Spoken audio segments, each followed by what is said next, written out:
Moi j'ai juré de dire la vérité. Tant pis pour moi si je suis emprisonné. J'ai juré de toujours dire mes vérités. Tant pis pour moi si je suis empoisonné. On dit tous les jours lutte contre la pauvreté. Pourtant tous les secteurs dans notre pays sont déjà minés. Au bord de la rue, quand tu veux te débrouiller, les bérets viennent te chasser. Quand tu deviendras voleur, on cherchera à te brûler.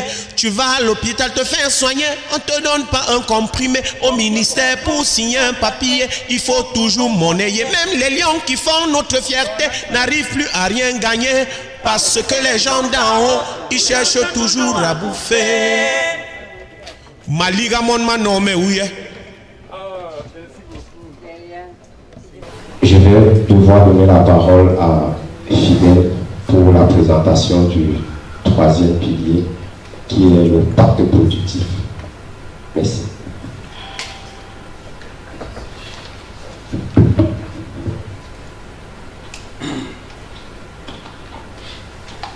Je vais vous présenter le système productif. Le système productif va permettre, la présentation va nous montrer comment le MRC va transformer notre économie en partant de l'agriculture, de la mécanisation, du grand sémencier. Comment nous allons essayer d'utiliser, transformer nos productions agricoles. Comment nous allons mettre en place une des structures sidérurgiques pour permettre de créer de véritables industries. Le grand sémencier qu'envisage le MRC de mettre en œuvre dès lors que le président Maurice Kamto sera en position de gouverner.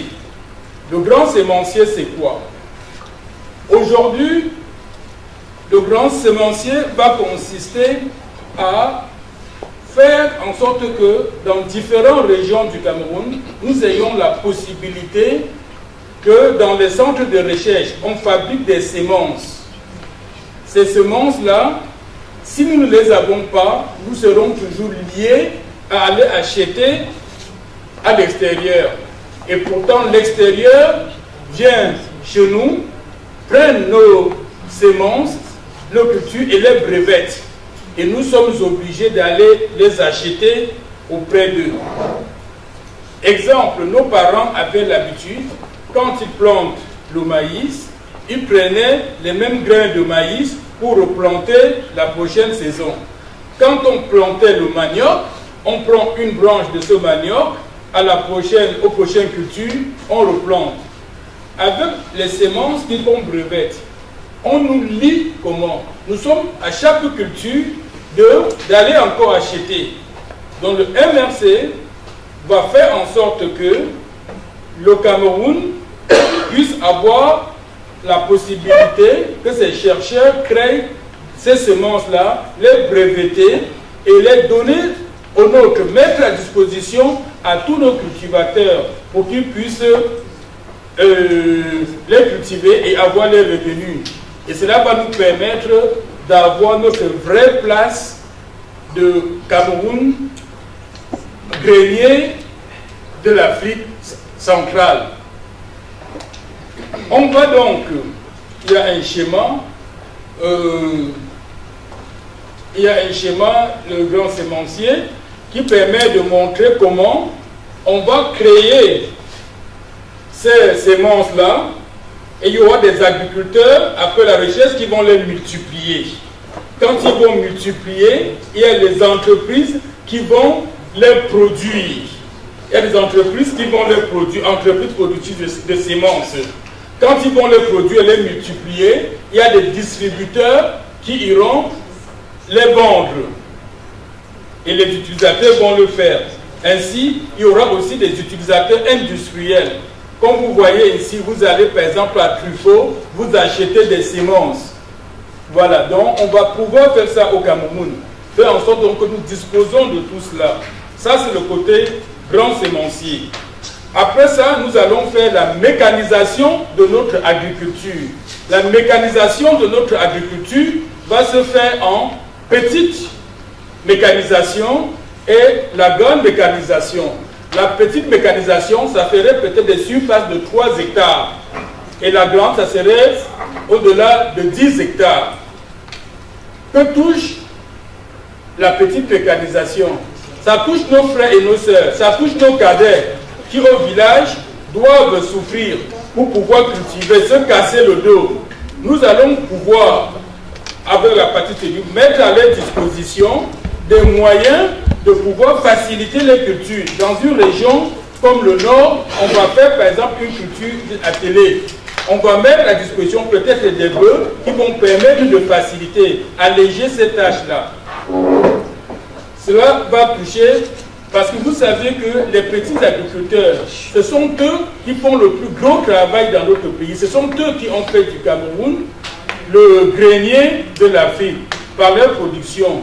Donc, nous n'allons pas négliger ça. Nous allons nous appuyer, relancer là, pour que ces jeunes-là puissent savoir qu'ils sont soutenus. Ça serait la partie petite mécanisation. La partie grande mécanisation ou mécanisation industrielle, c'est ce que l'on appelle l'utilisation des tracteurs. Vous voyez, le régime là qui est en place, je ne sais même pas ce qu'ils ont fait. Ils ont dit qu'ils voulaient faire ça.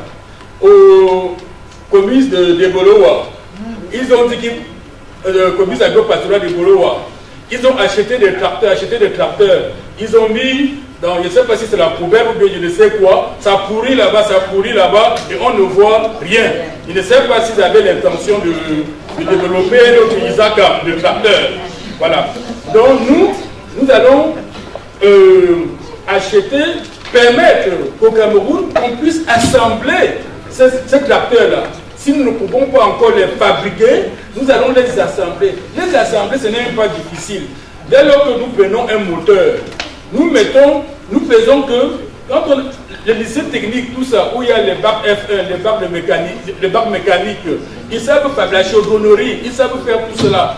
Nous avons là des gens ici qui ont travaillé, je vois là un monsieur grand ingénieur des arts et métiers depuis plus de 20 ans, qui travaille dans toutes les entreprises françaises. Tout cela, ces technologies-là permettent que nous puissions d'abord assembler nos tracteurs pour pouvoir l'utiliser dans notre agriculture. Ça va permettre que nous allons donc dans les grandes surfaces faciliter l'agriculture. En l'industrialisant, nous allons faire de grandes productions. Si on le fait, regardez le Cameroun. Aujourd'hui, nous produisons combien? 300 000 tonnes de bananes. L'Équateur, le petit Équateur, là, il produit 4 millions de tonnes. Et nous disons toujours que nous sommes le grand Cameroun, nous marchons toujours nos épaules hautes. Donc, nous voulons vraiment faire cette transformation, mettre l'agriculture au centre de notre économie. Parce qu'en l'industrialisation, nous allons produire davantage et ça va nous permettre aussi de les transformer. Comme vous savez, c'est quand on transforme quelque chose que cela donne de la valeur ajoutée. Parce que comme avec cette grande mécanisation, nous allons faire, nous aurons aussi besoin d'avoir des engrais. Les engrais seront à la fois des engrais biologiques et des engrais chimiques pour un début. Mais l'aboutissement, ça serait les engrais biologiques. Vous voyez ici ce que cause comme dégâts les engrais chimiques. Pourtant, nous avons toutes les possibilités chez nous de pouvoir le faire. Donc, nous allons accentuer. Voilà, le professeur Maurice Kamto est allé au sud récemment. Il a bien expliqué comment on va faire. Et ça, c'est dans tout le territoire du Cameroun que nous allons faire cela. Donc, on trouve ces engrais-là qui sont comme des intrants. Ça veut dire qu'on a besoin de ça pour développer l'agriculture. Quand nous aurons produit cela, si par exemple, on produit un poulet dans un endroit, on le mange sur place.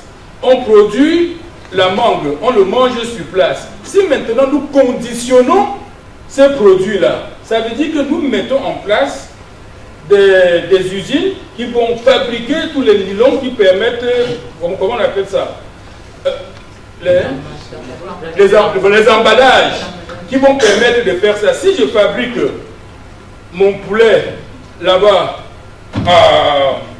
à Balengou, on va le fabriquer, on le conditionne, je pourrais aller le vendre même à Igoloa, je pourrais le vendre même en Garoua, je pourrais aller le vendre à Douala parce que j'aurais conditionné, fait l'emballage.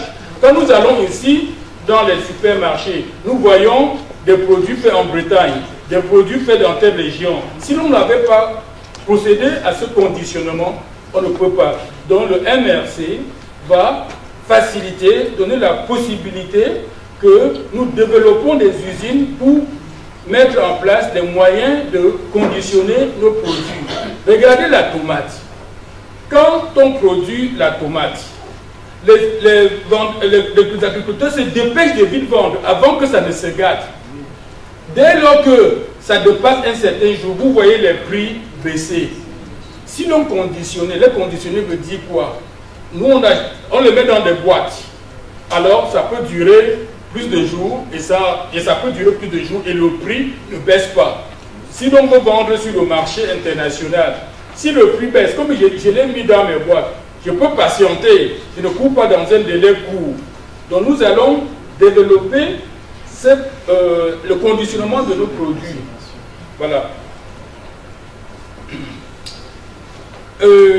Quand nous disons que l'on va développer tout cela, comment va-t-on faire? Pour pouvoir le faire, il nous faut développer notre industrie.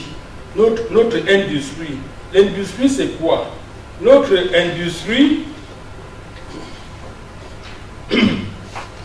transformation industrielle, consistera à dire que nous avons de l'aluminium.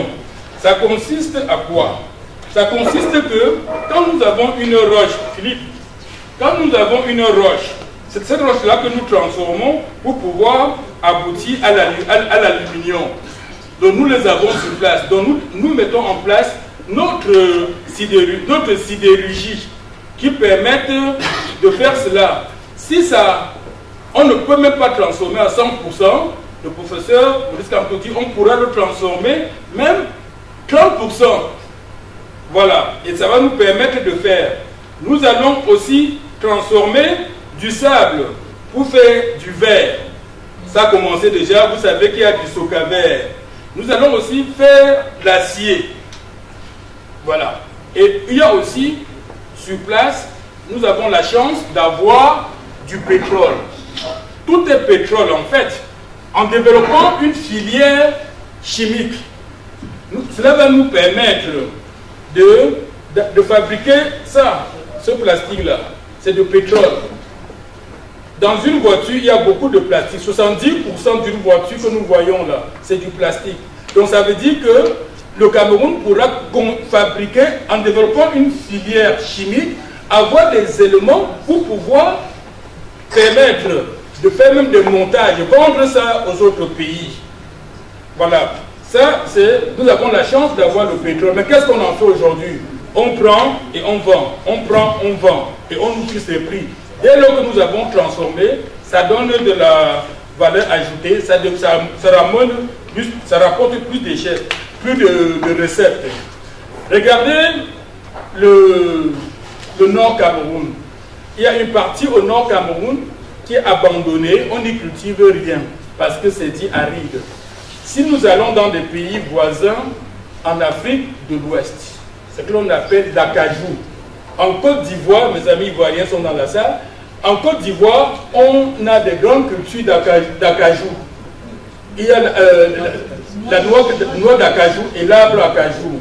On l'utilise dans les bénisteries. Parce que dans les climats comparables, en Guinée, en Côte d'Ivoire, on y cultive des grosses plantations. Et chez nous, on a abandonné. Donc le professeur Maurice Kamto dit que l'on va développer cela dans la partie septentrionale du Kamtadi, le Nord Cameroun, dans la Dabawa. Voilà. Il y aura cette partie-là que l'on va faire. Et tout le marché mondial de l'acajou est de 7,8 milliards. Donc il nous faut aller chercher notre part de gâteau. Quand on vend une tonne de noix de cajou, ça coûte $500. Une tonne d'alumine coûte 39 $. Vous voyez que si nous développons aussi la culture d'acajou, ça va favoriser nos recettes et ça pourra financer tout ce que nous voulons entreprendre pour transformer notre pays. Notre rêve de faire du Cameroun un paradis économique est une réalité que nous pouvons atteindre. Il suffit d'avoir des gens sérieux comme le professeur Maurice Kamto. J'en ai terminé.